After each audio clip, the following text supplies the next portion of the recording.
A paz do Senhor Jesus, que satisfação, que alegria em estar junto com você em mais uma aula da Escola Bíblica Dominical aqui da Catedral de Perus. A paz do Senhor para você que está nos acompanhando, assistindo essa gravação, onde quer que você esteja, ligado aqui conosco na TV AD Perus. Essa é a aula da Escola Dominical deste domingo, dia 15 de junho de 2025 e, como você sabe, todas as semanas, né, em que nós não temos a escola dominical presencialmente aqui na nossa igreja, nós temos esse espaço aberto aqui na TV AD Perus, né, nessa gravação, em que a gente discute o assunto da aula. E como neste domingo, dia 15 de junho, está acontecendo aqui na nossa catedral o batismo, então nós não tivemos a atividade da Escola Bíblica Dominical. Mas para que a gente não perca a sequência do assunto, para que a gente continue, né, na mesma dinâmica das aulas,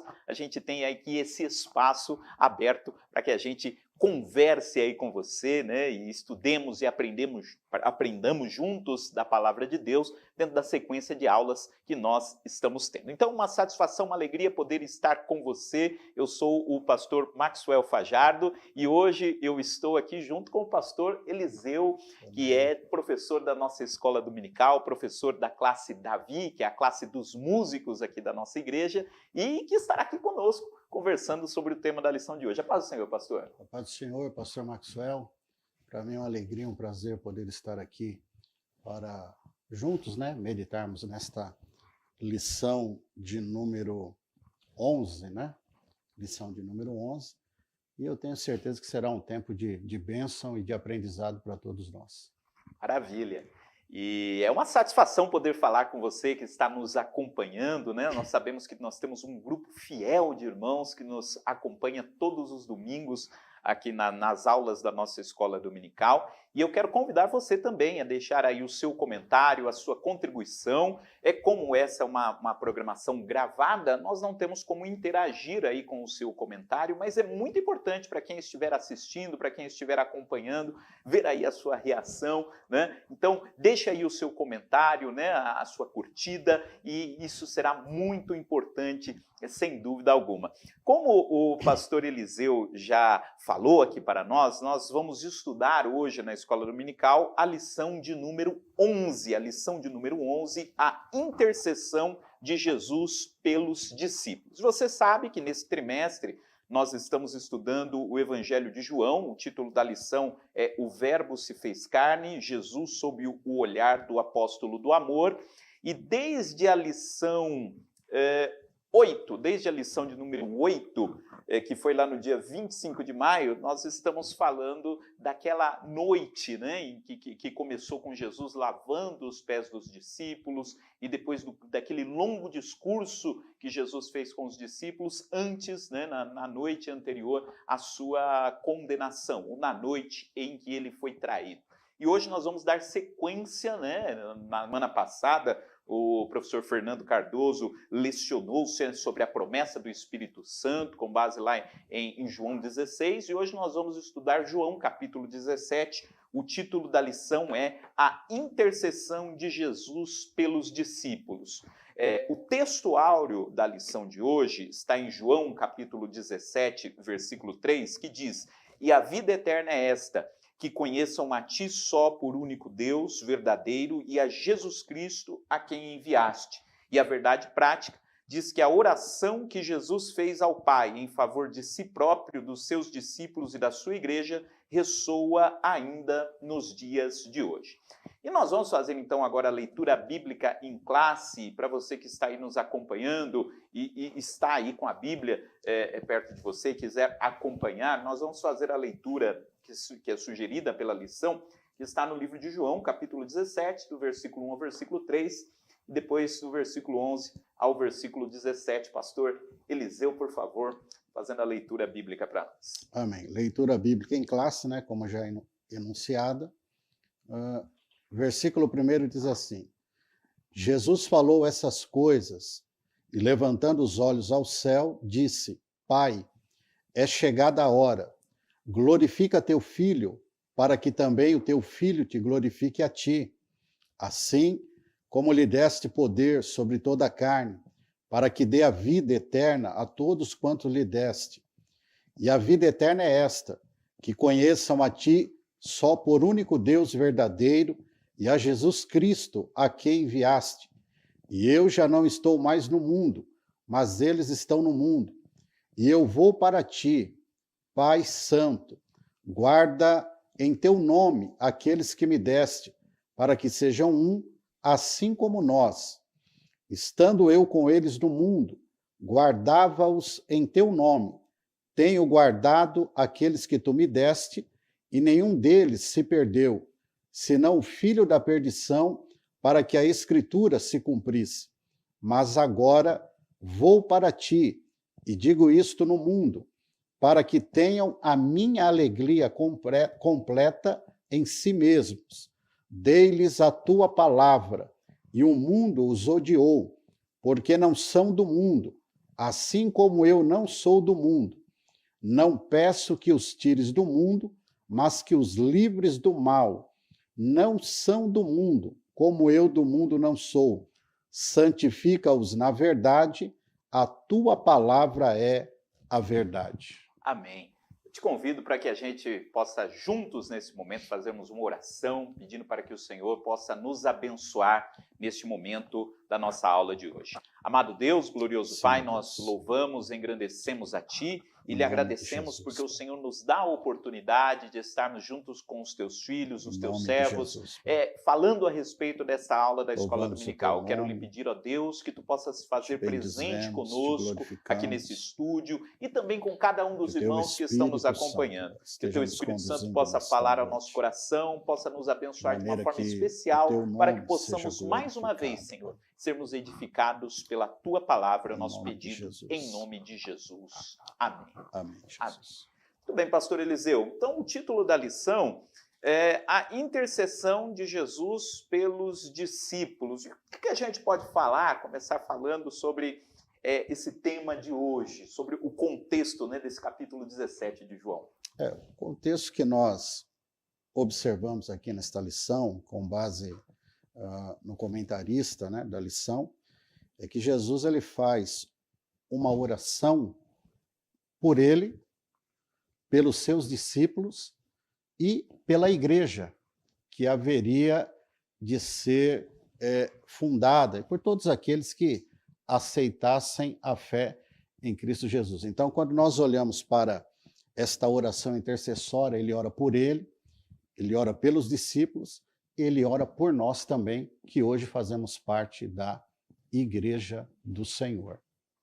E eu acho interessante, pastor, como eu tinha comentado, né, que essa lição ela vai se ligando, né, a todas as anteriores, né? Tanto é que o versículo 1 diz: Jesus falou essas coisas, né? Essas coisas são as coisas que foram estudadas, por exemplo, lá no domingo passado, né? Ele fala da experiência, né, da vinda do Espírito Santo, que o Espírito Santo estaria com os discípulos. E o que eu acho muito interessante, pastor, nessa oração, primeiro é que é a oração mais longa de Jesus registrada, né, nas Escrituras. Há algumas orações que Jesus fez, a oração do Pai Nosso, por exemplo, que Jesus nos ensinou a orar, mas essa é a oração mais longa, né, que nós temos de Jesus. E o que me chama bastante atenção, pastor, é porque a gente tem aqui um vislumbre nessa oração daquilo que estava na mente de Jesus, diante desse contexto todo. Jesus ele tinha sido traído, ele estava para ser morto, para ser crucificado, ele sabia que dali a pouco ele seria entregue às autoridades, né, para ser morto. E a gente pensa, como é que estava o coração de Jesus? Quais eram as preocupações de Jesus? No que Jesus estava pensando, o que Jesus estava planejando diante daquele contexto todo, né? E essa oração do capítulo 17 mostra justamente isso, né? O que Jesus estava pensando, quais eram as preocupações de Jesus nesse momento em que o seu ministério estava se encerrando aqui na Terra, né? As preocupações a gente vai poder observar, até mesmo dentro da lição, no momento em que ele ora pelos discípulos, né? No momento em que ele ora pelos discípulos, no momento em que ele ora pela igreja, que haveria de ser fundada, né, alguns dias, né, ou depois da sua partida, e aí nós podemos entender qual era a preocupação do Senhor em relação aos discípulos, em relação à igreja nos nossos dias.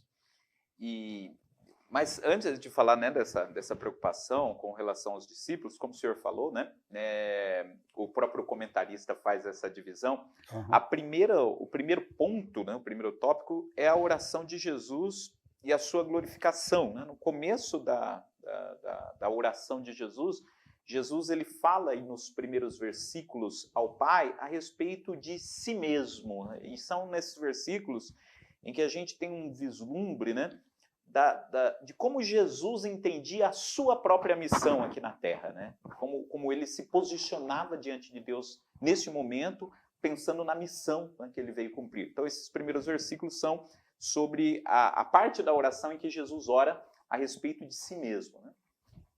Exatamente. O que nós observamos aqui no ponto primeiro, né, a oração de Jesus, a oração de Jesus e a sua glorificação, é que ele está totalmente ciente da sua missão, né? Do cumprimento do seu ministério, do cumprimento da obra salvífica que ele veio fazer através da cruz do Calvário. E o que nós podemos entender aqui é que essa glorificação se daria na cruz, né? Se daria na cruz, consumando todo o ato salvífico que Deus havia já estabelecido até mesmo antes da fundação do mundo, né?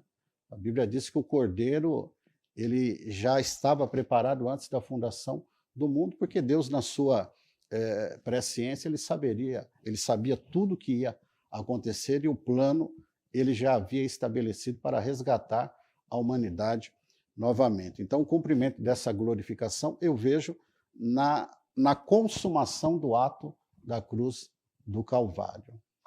E esse ponto, pastor, eu acho assim muito interessante, porque quando a gente faz uma leitura assim mais superficial, né, desse texto de João 17, parece que o que Jesus diz aparentemente, né, numa primeira leitura, parece que não faz tanto sentido, né?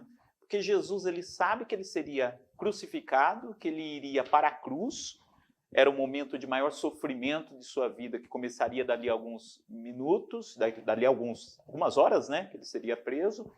E diante disso ele diz, olha, chegou a hora em que eu vou ser glorificado. Né? Quando a gente pensa de glória, né, a gente lembra, por exemplo, daquelas visões do profeta Isaías no Antigo Testamento, do trono de glória de Deus, né? O Senhor cercado dos seus querubins, dos serafins, né? A glória, a gente lembra disso, né? De toda a majestade divina sendo manifesta. Trono. Aqui, do trono, né? De toda a grandeza. E aqui Jesus parece que dá um novo significado, né, pastor? Para a glória do Pai. A cruz Jesus interpreta como um momento de glória, né? Momento de glória.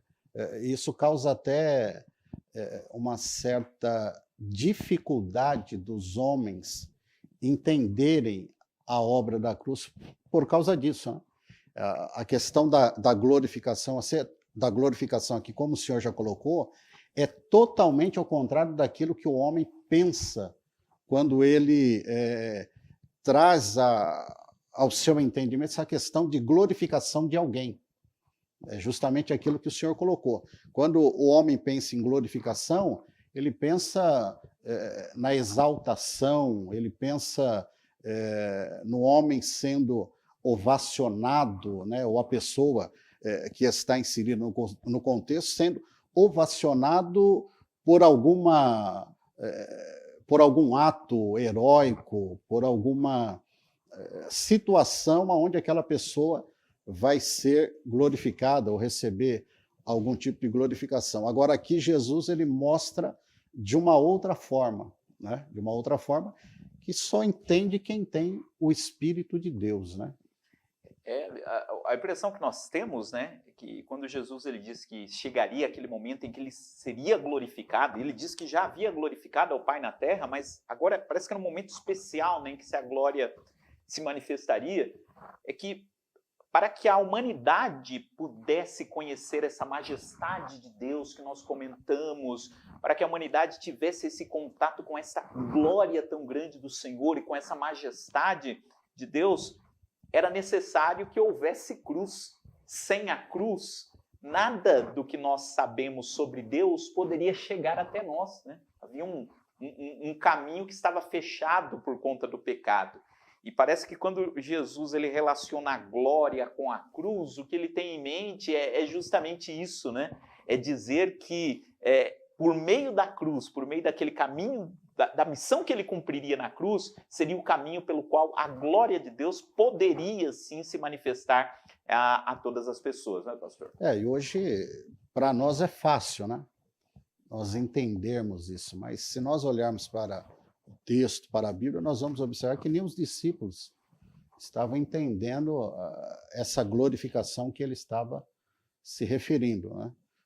Tanto é que depois da morte, parece que a esperança deles haviam acabado, havia morrido, e eles só vão entender depois da ressurreição dele e que ele tem o encontro com os discípulos, e aí eles vão trazendo à memória todos os ensinamentos do Senhor. E a questão da glorificação na cruz, eu entendo que eles não entenderam ali naquela conversa ou naquela oração que Jesus estava fazendo, mas que pós a ressurreição dele é que eles foram entender essa glorificação a qual ele estava se referindo.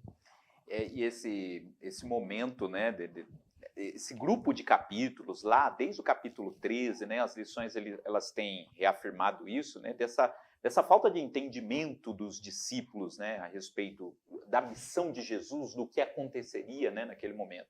Tanto é que a gente estudou há 2 lições atrás que Jesus diz para os discípulos, olha, não fiquem atemorizados, né?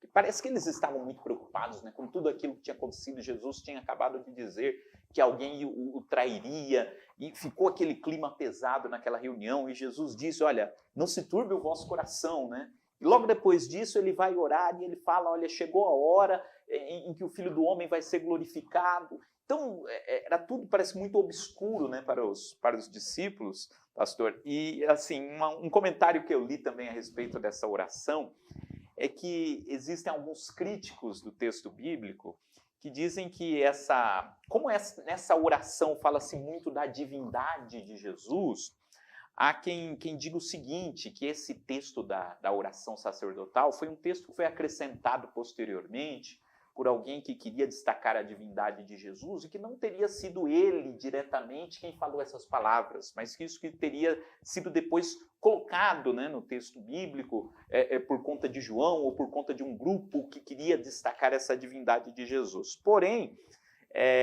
quando a gente faz uma análise do texto, das palavras que estão presentes na oração, das ideias que Jesus desenvolve nesse momento que ele está orando, a gente entende que não seria capaz alguém que não fosse Jesus dizer aquilo que ele estava falando a respeito de si próprio, né? Seria muito difícil que alguém planejasse, né, colocar na boca de Jesus uma oração com essas coisas que ele diz e da forma como ele diz, né? Porque ele revela um profundo senso da sua identidade, de quem ele era, do que ele veio fazer, e falava a respeito dos discípulos de coisas que nem os próprios discípulos compreenderam, né? Então, de fato, é uma oração que parte do próprio coração de Jesus, e a gente tem acesso a isso que Jesus estava sentindo, né, nesse momento. E a ideia aqui de glorificação é tornar alguém conhecido, né? Tornar alguém conhecido. Tornar alguém conhecido. E nesse ato de glorificação na cruz do Calvário, Jesus seria conhecido como Filho de Deus. Exato. Jesus seria... Por meio da cruz, Jesus seria conhecido como Filho de Deus. Ele seria conhecido como Filho de Deus e como Salvador do mundo. A gente pode até ler aqui João capítulo 17, né, versículo 3 e 4, que diz assim, e a vida eterna é esta, que conheçam a ti só por único Deus verdadeiro e a Jesus Cristo a quem enviaste. Eu glorifiquei-te na terra, tendo consumado a obra que me deste a fazer. Então, através dessa glorificação na cruz, o mundo conheceria que ele é o Filho de Deus. E eu acho aí, pastor, que aparecem duas coisas, né? Primeiro, que a glorificação é esse dar-se a conhecer, né, de Deus ao mundo, e nessa fala inicial de Jesus, nessa oração, aparece também um outro tema que é destacado aqui na nossa lição, que é quando Jesus diz que ele tinha a mesma glória com o Pai, né? Então, novamente aparece aqui o tema da trindade, ou o tema da unidade, né, entre Pai e Filho. Jesus, ele se declara mais uma vez nessa oração e está plenamente consciente disso, de que ele é Deus, né? Exatamente. O ponto 3 vai tratar disso, né? A mesma glória com o Pai, né? Nós sabemos que Jesus, quando tomou a forma de homem, nascido de mulher, ele se despiu de toda a sua glória, né? Ele se despiu de toda a sua glória, e existe até uma passagem bíblica da transfiguração, lá alguns dizem que seria o Monte Tabor, né? Quando ele pega Pedro e João e sobe ao monte para orar, e no momento da oração ele se transfigura, né? A Bíblia diz que o seu rosto brilhava como o sol e as suas vestes se tornavam brancas como a neve. Ali nós podemos ver ele se aproximando do seu lado divino, como ele era na sua glória.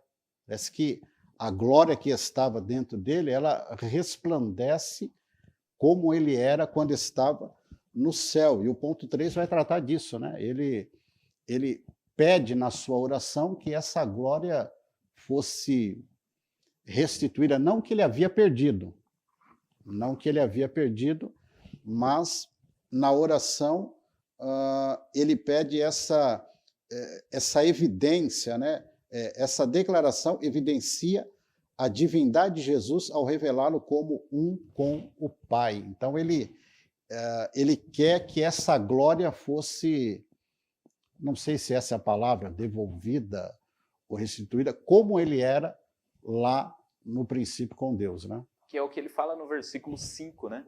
Isso. E agora glorifica-me tu, ó Pai, junto de ti mesmo, com aquela glória que tinha contigo antes que o mundo existisse. Exatamente. Parece que o que eu entendo, pastor, que primeiro que Jesus está dizendo aqui que ele é eterno, né? Antes que o mundo existisse, ele já tinha essa glória, ele já era o próprio Deus, né? Ele não é uma criação, né? Ele é o próprio Deus. Ele diz, Pai, antes da criação do mundo eu já tinha essa glória.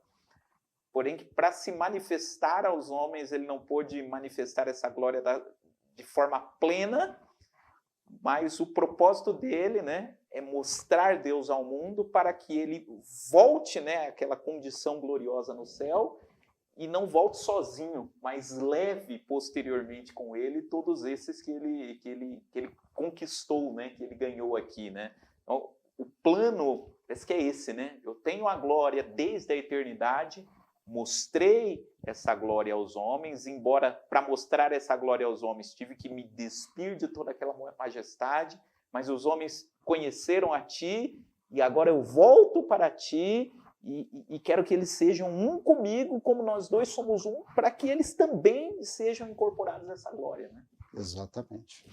Então esse é o grande plano, né? Esse é o grande projeto que Jesus expressa nessa oração, pastor, e acho que esse é um tema que aparece todo momento na oração, né? Essa ideia de que Jesus, ele entende que ele veio ao mundo porque ele tinha uma missão, né? Ele tinha um propósito muito bem definido e ele diz aqui que cumpriu essa missão, que era de fazer Deus conhecer aos homens. Exatamente. Muito bem, pastor. Essa é a primeira parte da oração em relação a ele, né? Exatamente. Em relação a ele. E não sei se a gente já pode passar aqui para o próximo tópico. Eu acredito que sim, né? Muito bem. Essa é o primeiro tópico, então, da lição, que é quando Jesus fala a respeito de si mesmo, né, para Deus, e depois, né, ele, no segundo momento da oração, é o momento em que Jesus ele ora a favor dos seus discípulos, que ele fala que é estes que o Pai os deu, né? Aqueles que o Senhor me deu, dessa forma que ele se refere na oração. E aí, pastor, o que a gente pode comentar a respeito desse segundo tópico? O segundo tópico aí, em relação à oração, de Jesus pelos discípulos, eu dividi aqui em 3 pontos, que é a divisão que o comentarista faz também, né? Jesus pede para que Deus os proteja, né? Jesus pede para que eles sejam um, e Jesus pede também para que Deus os usasse para dar continuidade à sua obra. O ponto 1 vai dizer assim: intercessão pela proteção dos discípulos, né? E quando se fala em proteção de Deus ou em proteção de Jesus pelos discípulos, isto é tanto no campo espiritual como no campo material, no campo físico, né? Jesus pede que Deus os proteja, que Deus os livre de todo mal, mas só que ele não pede que eles sejam tirados do mundo, né? Ele não pede que eles sejam tirados do mundo, mas que eles estão no mundo e que o Pai pudesse os guardar, que o Pai pudesse os livrar de muitas coisas que acontecem, que são inerentes à vida, mas pelo simples fato de eles serem discípulos do Senhor, a perseguição seria maior. Tanto física como espiritualmente, a guerra seria uma batalha travada, né? Aquilo que Paulo, quando trata da questão espiritual, ele vai dizer que a nossa luta não é carnal, mas a nossa luta é espiritual. E, humanamente falando, essa guerra, esta batalha espiritual que é travada todos os dias, ela é impossível ser vencida se não for com a ajuda divina, né? Com a ajuda divina. E é por isso que Jesus ele pede nessa proteção para os discípulos, e uma palavra que aparece muito no decorrer dessa oração é a palavra mundo. Jesus ele fala muito sobre o mundo na oração. Vale a pena dizer aqui para os nossos alunos que estão nos acompanhando, que essa palavra mundo, ela pode ter diferentes significados a depender do versículo, né, que a gente está usando. O contexto. O contexto. Por exemplo, a palavra mundo, quando é usada em João 3,16, é dito que Deus amou o mundo, né? Mas nessa oração aqui, Jesus disse, eu não sou do mundo, né? Enfim, e o mundo não me ama.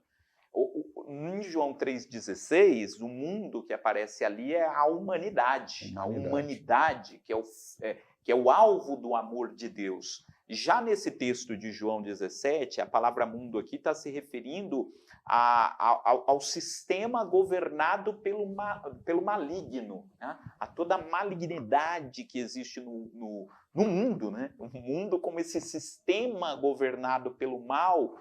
Todos nós, por conta da nossa condição de pecado, estamos envolvidos, né, nesse ambiente. Então, veja, ao mesmo tempo que Deus amou a humanidade, essa humanidade está no mundo. E seria muito mais fácil, não é, pastor? Que simplesmente a gente fosse retirado do mundo, né? Exatamente. Jesus ele fez a sua obra ali porque esse podia ser o raciocínio, né? Jesus ele reuniu ali os seus discípulos, e ele diz aqui que os discípulos ouviram a sua palavra, creram nele. Então a missão está cumprida, Pai, porque eu consegui que pessoas acreditassem em mim. Então já temos aqui uma parte da humanidade que entendeu o propósito, então levo-os para ti, e a missão foi cumprida. Mas se os discípulos fossem tirados do mundo, essa mensagem não se multiplicaria, não se chegaria às outras pessoas, né? Exatamente. Eles deveriam dar a continuidade à obra, né? Na verdade, eles foram treinados, né? Eles ficaram ali aproximadamente 3 anos e meio com o Senhor, e eles foram discipulados para que quando Jesus retornasse ao Pai na sua ascensão, os discípulos dessem continuidade à obra que o Senhor começou a realizar, que é a pregação do Evangelho, né? Do Evangelho. A obra salvífica ele consumou na cruz do Calvário, agora resta a igreja, né? Trazendo já para os nossos dias, dar continuidade a esta obra, né? Interessante que o Senhor já definiu essa questão de mundo, né? João 3,16, a humanidade, e aqui João ele está falando do sistema, e do sistema que é regido pelo príncipe desse século, né, que é Satanás, né, que nós vemos uma série de atrocidades que acontecem no mundo, e em meio a essas adversidades, em meio a essas atrocidades, sempre surge a pergunta na mente de alguns: onde está Deus, né, Exato. nessa situação? Deus está no mesmo lugar, né? A Bíblia diz que do que se queixa o homem, se não for dos seus próprios pecados. Ou seja, tudo isso que está acontecendo são consequência das atitudes humanas, e é claro que nós podemos, sem dúvida nenhuma, ver aí a ação do príncipe deste século, né? E Jesus ora para os discípulos e por nós também como igreja, para que Deus nos proteja, né, em meio a todo esse caos que esse sistema do mundo vem acontecendo no meio da humanidade. E aí a gente percebe, né, como Jesus ele estava plenamente consciente do contexto em que os seus discípulos eles viveriam, né? Eu acho interessante, pastor, fazendo um link com essa lição, as parábolas, por exemplo, que Jesus conta, das sementes e tal, né? A parábola do joio e do trigo, a parábola do joio e do trigo principalmente, né? Ele diz, olha, a palavra vai ser pregada e vai ter trigo e vai ter joio. Vai ter gente que vai receber de verdade, vai ter gente que não vai receber de verdade e que vai estar ali no meio. Né? A semente vai ser lançada, vai ter coração que não vai receber, vai ter coração que vai receber. Por quê? Porque a mensagem vai ser pregada justamente no mundo. Né? Esse é o projeto de Deus, que a igreja continue em ação, desenvolva as suas atividades no mundo. E a grande preocupação de Jesus com os discípulos em relação ao mundo é isso. Eles estarão lá no mundo. Então existe um risco muito grande de que eles voltem novamente para os valores do mundo, né, abracem aquilo que o mundo acha que é certo, né, e que deixem a verdade do Evangelho. E essa é uma preocupação de Jesus que aparece muito nessa oração, né, de que a gente não se venda, né, aos desejos, ao pensamento, né, do mundo, né, pastor? Exatamente. E assim, o que nós podemos observar também na oração de Jesus em relação a esta proteção, que muitas coisas que acontecem na vida do ser humano, algumas coisas são consequência das suas atitudes mesmo, né? Mas outras coisas, ela tem um cunho espiritual maligno por trás disso. E essa luta maligna somente com a proteção divina.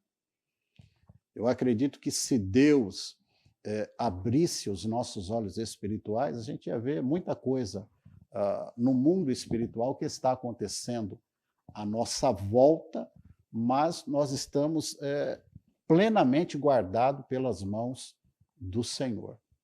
No Evangelho de João, inclusive, aparece muito essa expressão, né, como o senhor falou. As coisas invisíveis, né, que estão por trás dos atos que acontecem. Inclusive, nesse próprio texto, nesse bloco aqui de capítulos, né, dessa última semana de Jesus, a gente sabe que o contexto, né, o que estava acontecendo ali por trás, né, Judas traindo Jesus, né, e se você fosse olhar apenas da ótica humana, o que está acontecendo? Há um grupo lá de religiosos, de mestres da lei, né, que entregaram Jesus para os romanos, está tendo um julgamento romano ali, né, teve algum dos discípulos de Jesus que o traiu. Então são tramas, alguém que olhasse assim superficialmente diria, são as tramas humanas que estão acontecendo. É o poder político que está prendendo Jesus, é o poder religioso ali que naquele momento não gostava dele, é um amigo que o traiu. São coisas humanas que estão acontecendo. Mas aí o Evangelho de João diz que não apenas isso. Estavam acontecendo todas essas coisas, estava a trama do poder político, a trama do poder religioso, a traição do amigo, né? A traição de Judas. Mas quando Judas sai para trair Jesus, João ele faz questão de dizer, né? Jesus fala, agora chegou a hora das trevas. Tem algo acontecendo espiritualmente por trás disso, né? né? A gente olha superficialmente, é Judas traindo Jesus, mas o texto está dizendo, não é só Judas traindo Jesus, é Satanás que colocou no coração de Judas, e Judas caiu, né, nessa tentação de Satanás. Foi Satanás quem projetou isso, colocou no coração de Judas, né? Quem é que fez com que os líderes religiosos traíssem Jesus? Há uma ação demoníaca, né? Por trás de tudo isso. E na oração sacerdotal, Jesus está indicando isso. Isso aconteceria o tempo todo. Às vezes, sem que a gente perceba, sem que a gente saiba, há ações demoníacas por trás, às vezes, de ações que acabam nos afetando. E o próprio João vai escrever que o diabo entrou em Judas. O diabo entrou em Judas. Naquele momento, Jesus disse: aquilo que tem para fazer, faz-o depressa. Então você vê que a ação ali não foi somente humana, mas principalmente uma ação maligna. Porque João escreve: o diabo entrou em Judas e ele saiu dali do cenáculo, onde eles estavam reunidos, para entregar Jesus. E não é à toa que a Bíblia diz, né, que a gente não deve dar lugar ao diabo, né? A gente falou do mundo, agora a gente fala também dessa preocupação bíblica, que a gente não dê lugar ao diabo. Tem um personagem bíblico, inclusive um dos discípulos de Jesus, não Judas, mas outro discípulo de Jesus, que deu lugar ao diabo, né? E foi repreendido de imediato por Jesus, foi Pedro. Quando Jesus começou a falar dessas coisas, né, que seria morto crucificado, Jesus olha para ele e diz: olha, para trás de mim, Satanás. Sem que você perceba, Pedro, você está dando espaço para uma ideia que é uma ideia que vem do inferno, né? Pedro deu lugar ao diabo naquele momento, foi repreendido por Jesus. Então a gente corre o risco, né, pastor, de às vezes darmos lugar ao diabo, sem que a gente perceba. E se a gente observar a trajetória de Judas, no momento em que a mulher quebra lá o vaso de alabastro, em João 12, e unge Jesus, ele disse assim: olha, que desperdício é esse, né? Poderia ter vendido e pegado o dinheiro e ter dado para os pobres. Mas aí a Bíblia vai dizer que ele não estava tendo preocupação nenhuma com os pobres. A Bíblia diz que ele tinha a bolsa e ele era ladrão, e tudo que era lançado ali ele tirava. Então essa era uma porta, era uma brecha que tinha na vida dele, que não foi solucionada, e certamente o diabo encontrou aí uma porta aberta para entrar na vida dele e fazer tudo aquilo que aconteceu na vida dele em relação a Jesus, até culminar na traição. E parece-me que depois que ele cai em si, parece que o diabo sai, ele fica sozinho e ele sente remorso de tudo aquilo que ele havia feito, né? E olha que coisa, né? Judas, ele era um dos 12, dos discípulos, ele estava ali do lado de Jesus, né? Do lado de Jesus, mesmo e operou sinais também. Operou sinais, é quando Jesus distribuiu os discípulos, né, pelas cidades. Exatamente. Judas expulsou demônio, curou enfermos, e mesmo estando ali tão próximo de Jesus, ele abriu o seu coração para que o diabo fosse preenchendo, né? E caiu, deu lugar ao diabo, mesmo estando próximo a Jesus. E então, assim, por isso que a gente não pode se enganar, né? Às vezes a gente corre o risco de, mesmo estando na igreja, mesmo desenvolvendo várias atividades, se não cuidarmos do nosso coração, a gente dar lugar ao diabo, né? Exatamente, a Bíblia diz isso, né? Sobre tudo que se deve guardar, guarda o teu coração, porque dele procedem as saídas da vida, né? Então o coração é a porta por onde o diabo tenta entrar na vida do crente e destruir a vida espiritual dele, né? O relacionamento com Deus. E na oração, Jesus demonstra essa preocupação para que a gente não fosse tirado do mundo, né? Ele diz: rogo que não os tire do mundo, mas que os livre do mal, né? Sabendo que a gente, a todo momento, vai ser tentado e vai ser seduzido para cairmos, né, no laço do diabo, né? E é interessante, né? Porque o diabo vai tentar, mas não é porque o diabo tentou que a gente vai dizer, né? Não, mas foi o diabo que me tentou. Sim, o diabo te tentou, mas você caiu na tentação do diabo, né? É claro que o diabo será condenado por conta pelo fato dele ser o diabo, né? mas a pessoa caiu em tentação, né? Uma tradução aqui de João 17, quando Jesus diz, né, eu preservei a todos, menos o filho da perdição. Uma das traduções coloca justamente isso, o filho da perdição foi aquele que se deixou levar, né, pela tentação. Então a gente precisa estar muito atento, e essa era a preocupação de Jesus. Mas o senhor tinha elencado mais pontos aí, né? Isso. Com relação. Fica à vontade aí, pastor. O segundo ponto que eu elenquei aqui foi a oração para unir, né? Se a gente prestar atenção na oração de Jesus pelos seus discípulos, ele ora para que os discípulos fossem um, como ele e o Pai era um. E eu acho que essa questão de unidade sempre foi um grande desafio na vida dos apóstolos e não é diferente também na vida da igreja. Não é diferente. Se nós observarmos ali, através da palavra, através da Bíblia, nós vamos observar que Jesus pegou eles várias vezes discutindo quem era o maior. Quem dentre deles era o maior, ou até a mãe dos filhos de Zebedeu, né, vieram pedir para que um filho dela se assentasse uma à sua direita, outra à sua esquerda.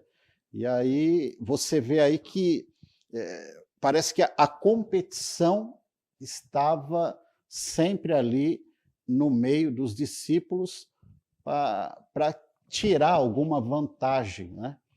Mas com o passar do tempo você vê, a gente percebe que eles amadureceram. Eles amadureceram, entenderam que no reino de Deus somos todos iguais. E eu fico imaginando a cena, né, pastor? Os dois discípulos foram lá interceder, né? Colocaram até a mãe no meio da história, pediram para a mãe conversar com Jesus. E o texto indica que houve, assim, os outros discípulos, os outros 10, depois que ouviram isso, eu fico imaginando, né? Quando os dois chegaram, o burburinho. Olha o que os dois foram falar para Jesus, né? Querem ser os mais especiais, querem ser os mais importantes. Então, nos próprios discípulos já apareceu essa tentativa aí, né, de ter alguém que fosse mais proeminente, e essa é uma outra preocupação, né, que Jesus expressa aqui.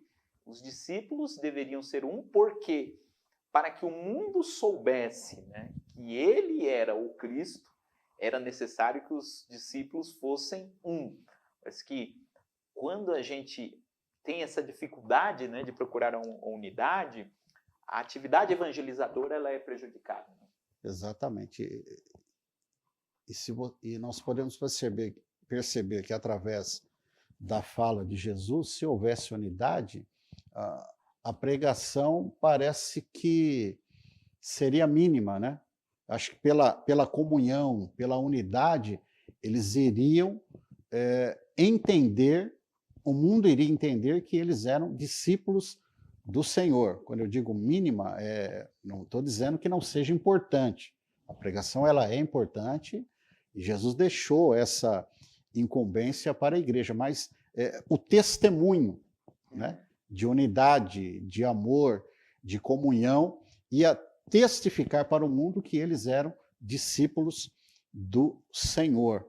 E se a gente olhar também para o Novo Testamento, até o próprio apóstolo João, escrevendo uma das suas epístolas, ele vai dizer lá, tem alguém aí que não me deixa, né, mais ou menos parafraseando com as minhas palavras, não me deixa se achegar à igreja, né? É Diotrefes, se não Diótrefes, né? Porque ele queria ter a preeminência no meio da igreja.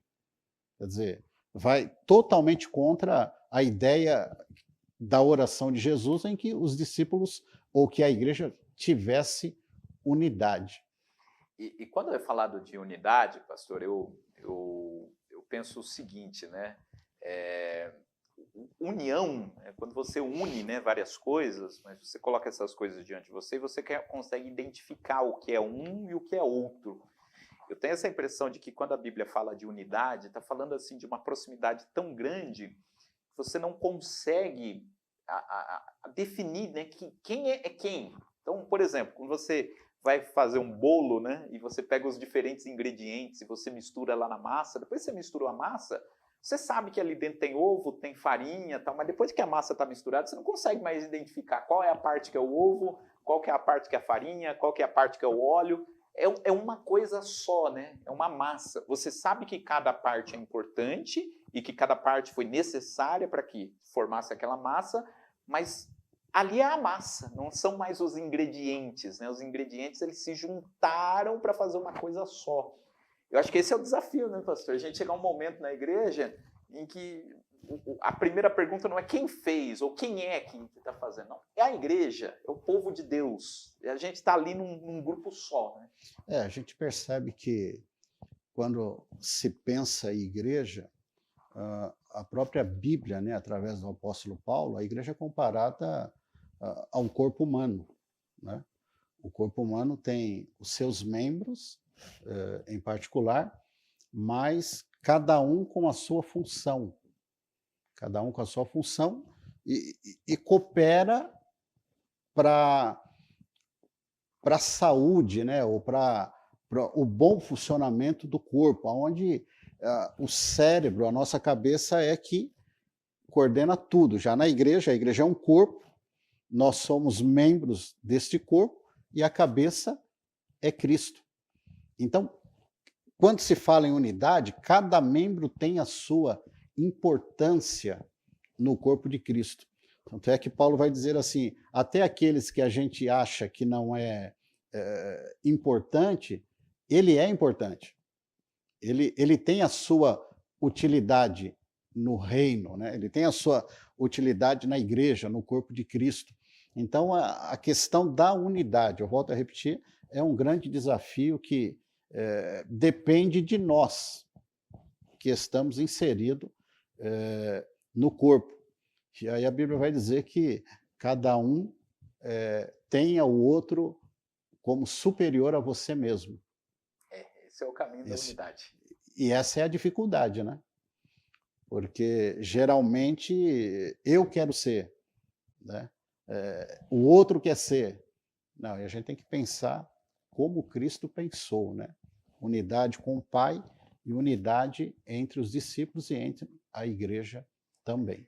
E quando Jesus ele fala de unidade aqui na oração, ele usa o seu próprio exemplo. Ele diz que eles sejam um como eu e o Pai somos um. Então, o exemplo de unidade é a unidade que tem entre Cristo, né? Entre Pai, Filho e Espírito Santo. E a unidade da Trindade é algo assim tão perfeito que a gente tem dificuldade de explicar a doutrina da Trindade justamente por conta disso. Porque é uma unidade tão perfeita, onde Pai, Filho e Espírito Santo formam um só Deus, que a gente não consegue identificar em alguns momentos quando que é o Pai, quando que é o Filho, quando que é o Espírito. A gente, quando vai estudar a Trindade, a gente não consegue ter uma tabelinha assim fechada, né? Dizer, ó, essa parte quem faz é o Pai, essa é o Filho. É lógico, tem algumas ações, a gente sabe, o Filho é que morreu na cruz, né? O Espírito Santo que foi derramado no Pentecostes. Mas isso não quer dizer que cada um dos três tem uma missão separada, né? E que eles não atuem em conjunto. Em alguns momentos é tão difícil a gente conseguir separar, né? Quando que é a ação do Pai, quando que é a ação do Filho, quando é a ação do Espírito Santo, porque eles são uma unidade perfeita. E esse modelo, né? Por isso que Jesus diz, inclusive no capítulo anterior, quem vê a mim, vê o Pai. Eu e o Pai somos um. Somos uma só coisa, né? Um só Deus. Então, esse modelo de unidade, né, entre Pai, Filho e Espírito Santo é o modelo que a gente deve seguir para que nós tenhamos esse tipo de unidade também. Né? E essa unidade, ela vai cooperar com os três propósitos da igreja, né? A igreja, ela está na Terra para quê? Para adorar a Deus, para obra de evangelização e para edificação entre os irmãos. Se houver a unidade, fatalmente ou consequentemente, a evangelização vai acontecer de uma maneira que o nome do Senhor seja glorificado, e a igreja, os membros em si, ela vai ser edificada por causa dessa unidade, e nós vamos estar todos em um único propósito, que é adorar a Deus. E quando a gente fala de unidade, né, nesse sentido de que às vezes eu vou começar a fazer algo no reino de Deus E quem vai dar continuidade é uma outra pessoa que às vezes eu nem conheço, né? Ou com quem eu nem tenho contato. Às vezes você evangeliza uma pessoa, né? E você ganha a pessoa para Jesus, aí a pessoa diz, olha, só que eu não moro perto da sua igreja, eu vou congregar lá numa outra igreja, né? E aí tem gente que fica bravo, fala, não, você tem que vir na minha igreja, né? Fui eu que te ganhei para Cristo. Mas a ideia de unidade não é essa, né? A ideia de unidade é assim, eu ganho uma pessoa para Cristo aqui, e às vezes quem vai dar continuidade a esse trabalho é uma outra pessoa, às vezes numa outra congregação, né? Um outro irmão que às vezes com quem eu nem tenho contato, porque o crédito não é meu, porque eu ganhei aquela pessoa para Jesus, né? O crédito é do reino de Deus, é do Espírito Santo que fez a obra. E um vai trabalhando em conexão, né, com o outro, e é o Espírito Santo que faz com que haja esse vínculo, né, de unidade. E a própria palavra, né? A própria palavra de Deus, ela nos une, né? No que cremos, no nosso comportamento, na nossa sã doutrina, né? Eu acho que a questão da unidade, ela passa também, acho não, tenho certeza que a questão da unidade, ela passa pelo ensino da palavra de Deus, né? Todos crendo no mesmo, na mesma doutrina, naquilo que contribui para a nossa salvação. Porque é a palavra de Deus que faz com que a gente se una, né, com um irmão, né? Às vezes eu não conheço o irmão, mas eu começo a conversar com ele, se eu vejo que ele crê naquilo que eu creio, crê no mesmo Deus que eu creio, né? Isso faz com que esse vínculo passe a ser criado, né? Por isso que essa necessidade que a gente tem, né, sempre de pregar a genuína palavra de Deus, né? A pregação da genuína palavra de Deus é que abrirá esse espaço para que a unidade seja alcançada. E o outro ponto que eu anotei aqui é que essa oração de Jesus, né, pelos discípulos e pela igreja, por todos aqueles que vão se achegar ainda, né, enquanto o arrebatamento não acontece, é para que Deus nos use, né, na sua obra, para que Deus nos use na propagação do Evangelho, ou seja, a obra que o Senhor começou, para que Deus nos use para que a gente dê essa continuidade na pregação, na evangelização, no próprio ensino, né, da palavra de Deus, porque a igreja tem que evangelizar, mas tem que também discipular essas pessoas para que elas fiquem firmes na presença do Senhor. Inclusive, né, essa questão de levar à frente a missão, né, porque Jesus diz isso aqui na oração sacerdotal, comecei a missão, eu cumpri a minha missão de vir aqui revelar o Senhor, né, ele orando a Deus, revelar o Senhor aos homens. E agora eles vão dar continuidade a isso, né? Eles vão fazer com que o teu nome seja conhecido em todo o mundo, né? Então, essa oração está falando dessa continuidade dessa obra que seria por conta da igreja. Inclusive, pastor, Jesus ele chegou a dizer isso lá em João 10, inclusive foi até uma lição que o senhor que ministrou, né? Falando sobre Jesus e o bom pastor. O bom pastor. Para quem está nos assistindo, é só procurar aí na playlist, né? Se eu encontrar a aula que o pastor ministrou sobre João 10. Lá em João 10, Jesus ele disse, olha, eu tenho algumas ovelhas que não são deste aprisco.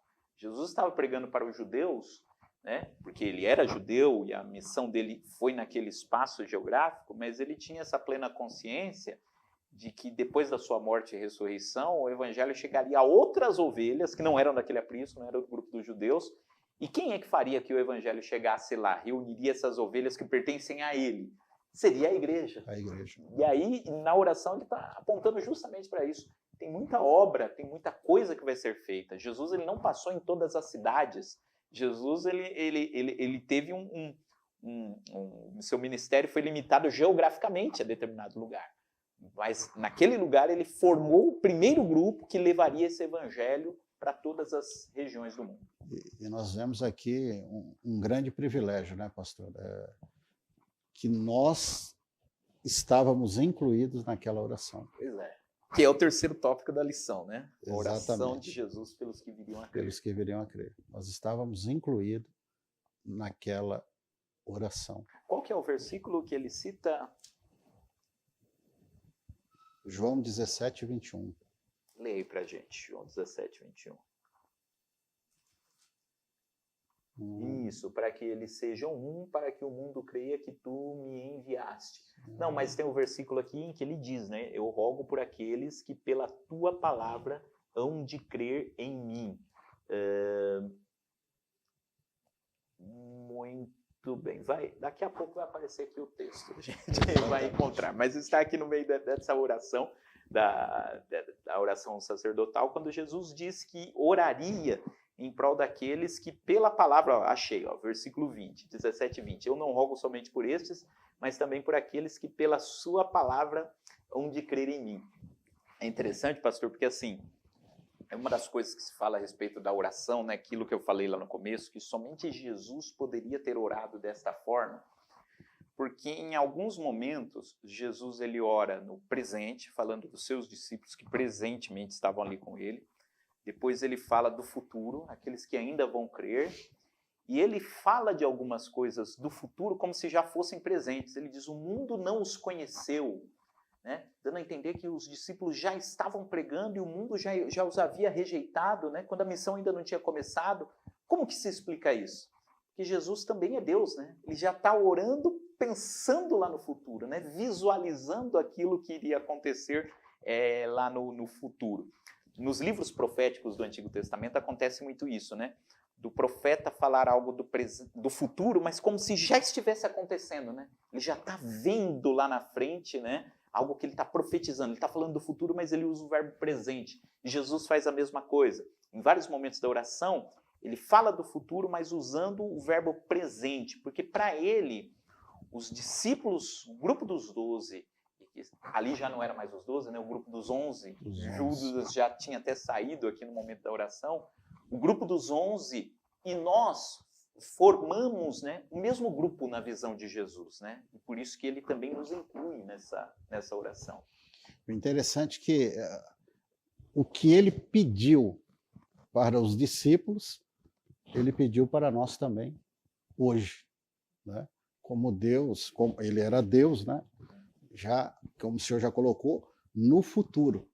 Ou seja, as mesmas situações que eles passaram lá, provavelmente nós vamos passar nos nossos dias também. Nós vamos passar. As pessoas, algumas pessoas que pensam assim, não, igreja boa era a igreja do tempo de Paulo e de João, a igreja primitiva, que não tinha problema. Não, os mesmos problemas que tinham lá, existem hoje também. Existem hoje. As mesmas dificuldades, assim como eles eram odiados, a igreja é odiada hoje pelo sistema, de uma outra forma, de uma outra maneira, mas está sendo odiada. Então, a oração de Jesus, ela abrangeu os discípulos e abrange também a igreja nos nossos dias. Porque o projeto de Jesus não era apenas ali para o século I, para aqueles primeiros discípulos, né, alcançar aquela comunidade. Jesus tem em mente aqui um plano imenso, né? Um plano que alcançaria todo mundo em todas as épocas, né, dali para frente, o que inclui a gente, como o pastor Eliseu falou, né? Todas essas preocupações de Jesus com os discípulos que estavam ali são exatamente as mesmas preocupações conosco. O mundo iria assediar aqueles discípulos, o mundo, no caso dos discípulos, seria o poder lá do Império Romano, as perseguições que eles teriam, né, que estão registradas lá em Atos dos Apóstolos. Os agentes que perseguiram eles eram outros, os agentes que nos perseguem, as ferramentas que o diabo, que o mundo usa para nós são outras, mas é o mesmo poder maligno, o mesmo poder do mundo que simplesmente usa ferramentas diferentes. E os desafios são mesmos, né, pastor? E Jesus aqui deixa também um exemplo, né, de oração intercessória também para a igreja, né? se ele, sendo o Filho de Deus, orava, intercedia, quem dirá nós, como igreja e como discípulos dele também, né, como servos dele, temos que ter essa prática de oração intercessória. E uma coisa que eu aprendo aqui é que oração, ela não fica perdida no espaço. Ela não fica perdida com o passar do tempo. Eu entendo que a intercessão de Jesus lá reflete nos nossos dias atuais também. Deus ouviu a oração de Jesus, Exatamente. de João 17, né? E ela nos alcançou. Muito bem, Deus abençoe o pastor Eliseu. Como eu sempre digo, a conversa tá boa, né? Mas nós estamos... O tempo é curto. Né? O tempo é curto. Nós estamos chegando aqui ao final desta aula. Eu quero agradecer a Deus aqui pela vida do pastor Eliseu. Como eu já disse, ele é o professor aqui da classe Davi, né? Que é a classe dos músicos, e também o professor da classe Samuel, está sempre ministrando aqui nas aulas que são transmitidas. Mas antes de nós encerrarmos, antes da gente fazer aqui a oração final, pastor Eliseu, nós temos também um momento de contribuição. Então, eu queria dizer para você que está aí nos acompanhando, que você tem a oportunidade também de fazer a sua contribuição para o trabalho da Escola Dominical e para a obra do Senhor. Acabou de aparecer aí na sua tela os canais que você pode utilizar, o QR Code para o Pix, né, as contas bancárias. Então, não deixe aí de contribuir com a sua oferta para a obra do Senhor. Nesse momento, nós vamos então a um momento de louvor para as ofertas. Depois a gente volta orando e encerrando a nossa aula da Escola Dominical. Quando em cativeiro te levaram de Sião, e os seus sacerdotes prantearam de aflição, foi como morrer de vergonha e dor. Caminhava triste o povo forte do Senhor a Jerusalém, porque deixastes de adorar o Deus vivo que tantas batalhas se ajudou. Chora Israel no lamento só. Talvez Deus se lembre do bichinho de Jacó. Chora Israel, Babilônia não é teu lugar. Clama ao teu Deus, Ele te ouvirá. Do inimigo te libertará. Chora Israel, Babilônia não é teu lugar. Clama ao teu Deus, Ele te ouvirá. Do inimigo te libertará.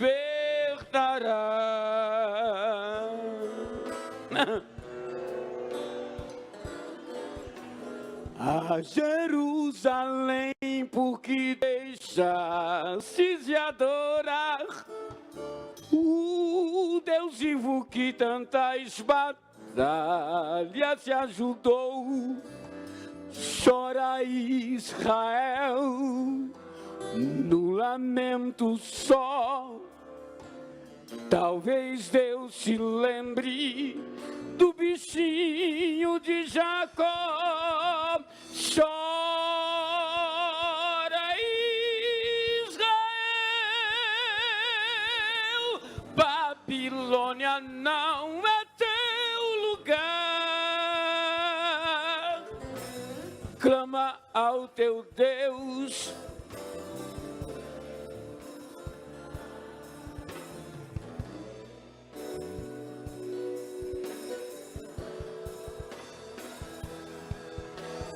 chora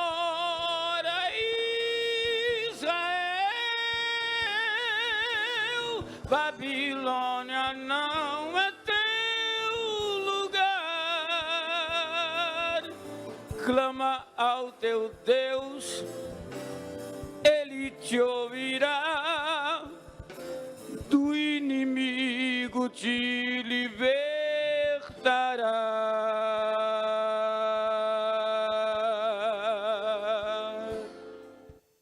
Maravilha! Então você acompanhou este louvor, né, recordando também os grandes eventos que a gente tem aqui na nossa igreja sempre. E hoje também, né, nesse domingo, é um grande evento que teve, que foi o batismo, que acontece trimestralmente aqui na nossa igreja, e novas pessoas aceitando a Cristo, entregando-se a Cristo e decidindo-se por Cristo. O batismo é a expressão, né, desse trabalho, como a gente falou aqui na aula de hoje, né? A igreja crescendo e Jesus orou por esses que creriam na sua palavra, e no batismo a gente percebe quando novas pessoas têm crido na mensagem do Evangelho. Bom, eu quero então aqui mais uma vez agradecer, primeiramente agradecer a você que esteve nos acompanhando, você é aluno da Escola Dominical, divulgue aí esse vídeo. Às vezes nós temos irmãos que acompanham a nossa aula dominical, a nossa Escola Dominical todo domingo, e avise a ele que nós temos também, embora não ao vivo, temos a gravação da aula de hoje. Então, muito obrigado a você que esteve nos acompanhando. Eu agradeço aqui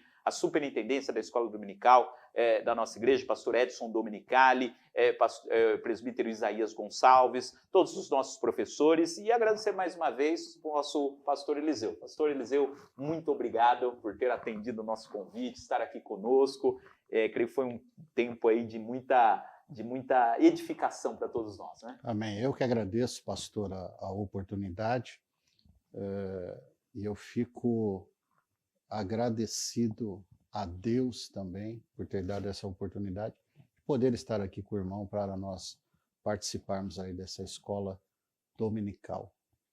Amém. Obrigado, pastor Eliseu. Deus Nós abençoe. agradecemos também a presidência da nossa igreja, o pastor Elias Cardoso, que nos proporcionou também essa possibilidade ao departamento da Escola Dominical de ter esse espaço aqui na TV AD Perus. Vamos orar nesse instante, pedindo para que o Senhor possa nos abençoar e que tudo aquilo que a gente discutiu, né, nessa aula de hoje possa surtir efeito, né, no nosso coração, e que possamos alcançar essa unidade que Jesus pediu ao Pai que nós tivéssemos. Pastor Eliseu.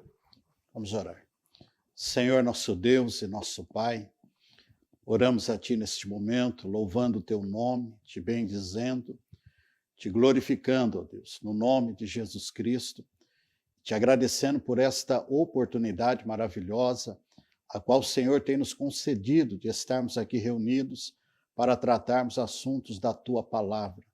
Pedimos a Ti, ó Deus, que o Teu Espírito Santo, por intermédio desta aula, possa realizar uma grandiosa obra na vida de cada aluno, na vida de cada um que estará assistindo, para que o Teu nome seja glorificado. Oramos e Te agradecemos no nome de Jesus Cristo. Amém, Jesus. Amém, que Deus abençoe a sua vida. Conto com você no próximo domingo, presencialmente, na nossa Escola Dominical. Daremos sequência ao estudo do Evangelho de João. Até lá, que Deus te abençoe. AD Perus, desde 1947, abençoando o Brasil.